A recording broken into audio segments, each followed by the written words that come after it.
Yung 7 piso, sabi niyo pangako 7 piso at parang sort of ganon. Pwede po ba linawin lang natin yun para hindi naman na pagmula ng vlog? fake news. Sa vlog po ba? Nakita, napanood po sa Hindi ano. po yata yun nabanggit sa press briefing.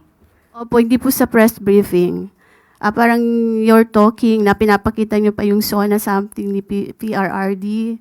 Para lang po magkaroon ng sa halip Hindi na... po yun pahayag ng Pangulo. Nandito po tayo sa ating press briefing para ihayag po ang direktiba, announcements ng palasyo. Hindi po patungkol sa aking pagbablog. Hindi po, Maraming nabanggit ko salamat lang po yung vlog, Yusek, para lang po hindi Miss Eden, malito. pasensya na po, hindi po ako makakasagot ng anumang sinabi ko outside from this press briefing. Kung ano man ang aking naging opinion personal, pag-usapan natin sa labas at hindi dito po.